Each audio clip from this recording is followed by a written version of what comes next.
नमस्कार, उत्तराखंड समाचार में आपका स्वागत है। मैं शिखा त्यागी। सबसे पहले मुख्य समाचार। स्कूलों को लेकर शिक्षा मंत्री अरविंद पांडे के निर्देश। राज्य में 21 सितंबर के बाद भी बंद रहेंगे स्कूल। छात्रों की सुरक्षा है सरकार की प्राथमिकता। राज्य की सीमा पर की जा रही कोरोना की जांच। बगैर जांच के नहीं मिलेगी राज्य में आने की अनुमति। पिथौरागढ़ विकास भवन कोरोना संक्रमण के कारण बंद। भंडारण निगम के भंडारगृहों में अपनी उपज रख सकेंगे किसान। कुल उपज के मूल्य का 90% तक मिलेगा लोन। 10 शहरों में खोले जाएंगे नए भंडारगृह। और कुंभ मेला आयोजन को लेकर सरकार गंभीर। मुख्य सचिव ने की निर्माण कार्यों की समीक्षा। निर्माण कार्यों को निर्धारित तिथि तक पूरा करने के दिए निर्देश। अब समाचार विस्तार से। अनलॉक 4 के तहत देश भर में 21 सितंबर से 25% शिक्षकों के साथ स्कूल खोलने की अनुमति दी गई थी। इसमें यह भी शर्त रखी गई थी कि कक्षाएं संचालित नहीं की जाएंगी, लेकिन छात्र स्कूल में शिक्षकों से सलाह लेने जा सकेंगे। इसको लेकर उत्तराखंड में असमंजस की स्थिति बनी हुई थी। कुछ जिलों में स्कूल खोलने की तैयारी भी की जाने लगी थी, लेकिन एसओपी जारी नहीं की गई। मामले का संज्ञान लेते हुए शिक्षा मंत्री अरविंद पांडे ने निर्देश दिए कि राज्य में 21 सितंबर से स्कूल नहीं खोले जाएंगे। उन्होंने कहा कि कोरोना के मामले लगातार बढ़ते जा रहे हैं, ऐसे में स्कूलों को खोलना उचित नहीं होगा। उन्होंने ये भी कहा कि केंद्र की गाइडलाइन के अनुसार 50% शिक्षकों की अनुमति भी राज्य में नहीं दी जाएगी। उत्तराखंड में और पूरे देश के अंदर और कोरोना से संक्रमित लोगों की संख्या भी ज्यादा बढ़ रही है। इस हालात को देखते हुए मैं अग्रिम आदेशों तक 21 सितंबर को जो स्कूल खुलने का है, मैं इसको अभी वापस लेता हूं और संबंधित अधिकारियों को हमने निर्देश दिया है कि जब तक माहौल समान नहीं होता तब तक हम स्कूल खोलने की स्थिति में अभी नहीं है। उत्तराखंड में कोरोना के मामले लगातार बढ़ते जा रहे हैं। इसको देखते हुए सरकार ने बड़ा फैसला लिया है। राज्य में दूसरे राज्यों से आने वाले लोगों को राज्य की सीमा पर कोरोना टेस्ट कराना होगा। नारसन बॉर्डर पर लगातार लोगों का कोरोना टेस्ट कराया जा रहा है। ज्वाइंट मजिस्ट्रेट नमामि बंसल का कहना है कि नई गाइडलाइन मिली है, उसके अनुसार ही काम किया जा रहा है। उन्होंने कहा कि नारसन बॉर्डर पर टेस्टिंग किट और कर्मचारियों को बढ़ाए जाने की आवश्यकता है, जिसके लिए मुख्य चिकित्सा अधिकारी को अवगत करा दिया गया है। अभी जस्ट मेरा कोविड टेस्ट हुआ है और अभी ये कह रहे हैं कि आधे घंटे आपको लगेगा और बाकी के प्रोसेस को करने में। देखते हैं कब तक मुझे मिल रहा है। कियोस्क वहाँ पे भी लगाई गई है नारसन बॉर्डर पर, प्राइवेट भी और सरकारी भी, जिसमें कि लोगों के टेस्ट किए जा रहे हैं। हालांकि अभी हमारे पास किट्स सीमित होने के कारण और मैन पावर सीमित होने के कारण रैंडम सैम्पलिंग ही हो पा रही है। प्रत्येक व्यक्ति की सैम्पलिंग के लिए टीम्स और किट्स को लेकर के मेडिकल टीम से रिक्वायरमेंट पेश कर दी गई है, ताकि जल्द से जल्द इसको क्रियान्वित किया जा सके।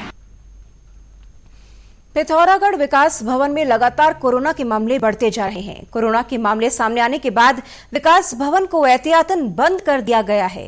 जिलाधिकारी विजय कुमार जोगदंड ने लोगों से अपील की है कि कुछ दिनों के लिए विकास भवन के अपने कार्यों को टाल दें। कोई जरूरी काम होने की स्थिति में फोन पर विभागीय अधिकारियों से संपर्क कर सकते हैं।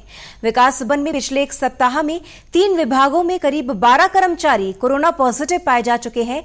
इसको देखते हुए ये कदम उठाया गया है। विकास भवन में 2-3 विभागों में जो है अधिक मात्रा में कोविड के पॉजिटिव पेशेंट्स निकल रहा था और क्योंकि विकास भवन में जनता के प्रतिनिधिगण भी काफ़ी बार उसमें आना जाना करते हैं, जिसके वजह से संक्रमण के फैलने की संभावना है। उसको देखते हुए जनता के प्रयोग के लिए हमने उसको बंद कर रखा है और जहाँ पे पॉजिटिव केस निकला उस सेक्शन को भी हमने बंद कर दिया है। जनता से अनुरोध है कि कुछ दिनों के लिए जो है उसको आप जो भी अपना कार्यवाही होगा उसको अगर आप कंट्रोल करेंगे, 3 दिनों के उपरांत आप दोबारा इसमें आकर अपना कार्यवाही कर सकते हैं। तत्काल रिक्वायरमेंट का कुछ होता है, आप टेलीफोनिक आधार पर विभागीय अधिकारियों से वार्ता करते हुए अपने कार्य को करने के लिए अनुरोध कर सकते हैं। वहीं कल रात जारी हेल्थ बुलेटिन के अनुसार प्रदेश में 1043 कोरोना संक्रमितों के नए मामले सामने आए। प्रदेश में अब कुल एक्टिव मामलों की संख्या 10,374 है, जबकि 22,077 लोग स्वस्थ हो चुके हैं। राज्य में कुल 429 कोरोना संक्रमित लोगों की मृत्यु हुई है। राज्य भंडारण निगम ने किसानों की उपज के लिए नई योजना शुरू की है। विभागीय राज्य मंत्री डॉक्टर धन सिंह रावत ने कहा कि राज्य के भंडारण निगमों में अब किसानों की उपज का भंडारण किया जाएगा। साथ ही किसानों को भंडार में रखी गई उपज के कुल मूल्य का 90% लोन बैंक से उपलब्ध कराया जाएगा। उन्होंने प्रबंध निदेशक को भंडारण निगम में रिक्त चल रहे पदों को सहकारिता सेवा मंडल के माध्यम से सीधी भर्ती से भरने के लिए अधियाचन भेजने के निर्देश भी दिए। उत्तराखंड भंडारण निगम के 14 भंडारण गृह हैं जिनकी क्षमता 1.31 लाख मीट्रिक टन है। इसे बढ़ाकर 1.79 लाख मीट्रिक टन करने का लक्ष्य रखा गया है। पुराने गोदामों का आधुनिकीकरण भी किया जाएगा। साथ ही श्रीनगर, कोटद्वार, ऋषिकेश, हरिद्वार, रुड़की, खटीमा, गदरपुर, अल्मोड़ा, रामनगर और काशीपुर में कुल 10 स्थानों पर गोदाम निर्माण प्रस्तावित है। मुख्य सचिव ओम प्रकाश ने कुंभ मेला 2021 की तैयारियों के संबंध में बैठक की। उन्होंने कहा कि जरूरी निर्माण और आवश्यक सामग्रियों की पुख्ता व्यवस्थाएं तय समय से पहले पूरी कर ली जाएं।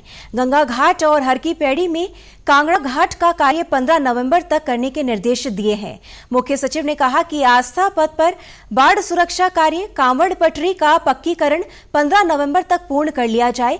उन्होंने 5 अस्थायी पुलों का निर्माण 31 दिसंबर तक पूरा करने के लिए कहा है।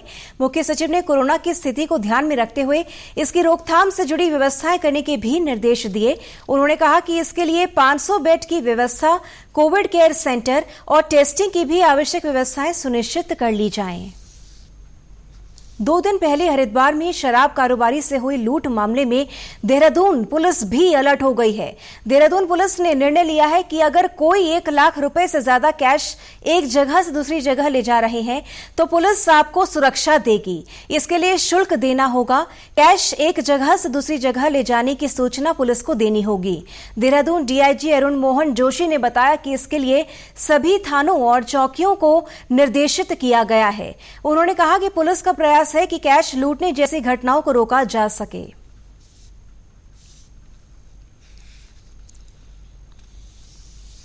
क्रिमिनल एक्टिविटीज जो हो रही हैं आसपास, फोकस इसी बात पर है कि क्रिमिनल्स जो हैं कोई वारदात करें उससे पहले जो भी प्रिवेंटिव हम लोग कर सकते हैं जरूर कर पाएं।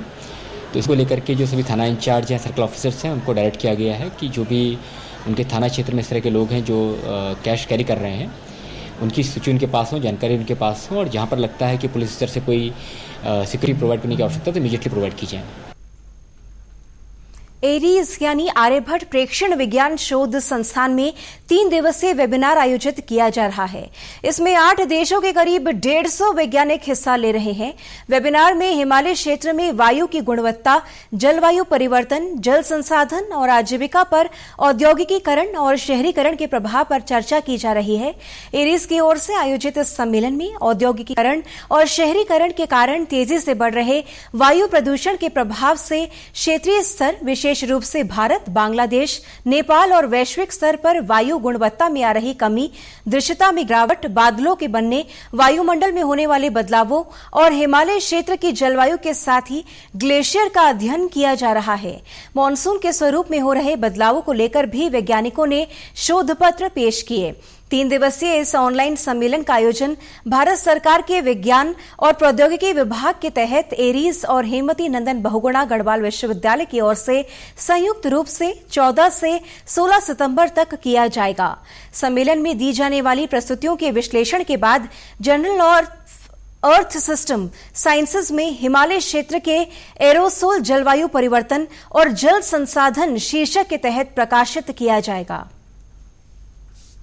यहाँ पे इंटरनेशनली काफ़ी जगह से 150 के ऊपर लोग शामिल हो रहे हैं। मैंने रजिस्टर्ड पार्टिसिपेंट जैसा देखा है, यूएस, कनाडा, हांगकांग, नेपाल, यहाँ से भी लोग पार्टिसिपेट कर रहे हैं। हमारे जो साइंटिस्ट है यहाँ पे ये एरोसोल के ऑब्जर्वेशंस इंडिया में बाकी जगह से भी कैसा होता है उसको भी ऊपर अध्ययन करते हैं। ऊंची रीजन में, लद्दाख में भी जहाँ पे एरोसोल मेजरमेंट्स होता है, उसके साथ प्लेन्स में कैसा होता है, गैंजेटिक रीजन में कैसा होता है। ऊधम सिंह नगर जिले में स्कूलों के एकीकरण का काम तेज कर दिया गया है। एकीकरण होने के बाद जिले के 1109 स्कूलों का एकीकरण 528 स्कूलों में किया जाएगा। इन स्कूलों में छात्र संख्या के आधार पर शिक्षकों की नियुक्ति की जाएगी। जिले के स्कूलों में शिक्षक और छात्रों का अनुपात निर्धारित मानकों के अनुरूप नहीं था। कहीं शिक्षक ज्यादा थे तो कुछ स्कूलों में छात्रों की संख्या अधिक थी। जिलाधिकारी रंजना राजगुरु ने बताया कि स्कूलों में गुणात्मक सुधार के लिए ये कदम उठाया जा रहा है। उन्होंने बताया कि अब तक 151 विद्यालयों का एकीकरण 114 विद्यालयों में हो गया है। देखिए, सभी छात्रों तक शिक्षा की व्यवस्था करने और शिक्षा में गुणात्मक सुधार लाने के लिए ये प्रोग्राम चल रहा है, जिसमें स्कूलों का विलीनीकरण है, स्कूलों का एकीकरण करना है। तो उसमें बहुत बड़ी एक्सरसाइज चल रही है और उसमें पूरे जनपद के जो 1109 स्कूल हैं उनका विलीनीकरण और एकीकरण होना है और जिनको 528 तक हमें ले आना है। यानी 1109 स्कूलों का जो विलीनीकरण है वो 528 स्कूलों में होना है। वहीं अभिभावकों का कहना है कि ये सरकार की अच्छी योजना है। ग्रामीण इलाकों में सरकार स्कूलों पर ज्यादा ध्यान दे रही है, इससे शिक्षा में सुधार होगा। जैसे हमारे भक्ति नगर में जो पहले स्कूल थे, उससे एकीकरण के कारण स्कूल में बहुत ही फायदे हुए हैं। जैसे कि पहले टीचर कम थे, सरकारी काम भी करना पड़ते हैं, तो जब 2 गुरुजी है, 1 गुरुजी चले गए तो 1 गुरुजी सारे जो है इस बच्चों को दिखने पड़ते थे। अभी जो है हमारे 4 गुरुजी हो गए। अगर एक सरकारी काम पे अगर कहीं चले भी गया तो भी क्लास ले सकते हैं। ग्रामीण क्षेत्रों में स्थापित किए जा रहे ग्रोथ सेंटर ग्रामीण महिलाओं के लिए वरदान साबित हो रहे हैं। पौड़ी जिले के दुगड्डा में ग्रोथ सेंटर बनाया गया है। इसमें महिलाओं को रोजगार मिल रहा है। ग्रोथ सेंटर खुलने से फल, सब्जियों और दालों को अब घर पर ही बाजार मिलने लगा है। राष्ट्रीय ग्रामीण आजीविका मिशन से महिलाएं आर्थिक रूप से मजबूत हो रही हैं। खंड विकास अधिकारी जयेंद्र भारद्वाज ने बताया कि इससे क्षेत्र की महिलाओं को लाभ मिल रहा है। उन्होंने बताया कि ग्रोथ सेंटर के मसाले लोगों की पहली पसंद है।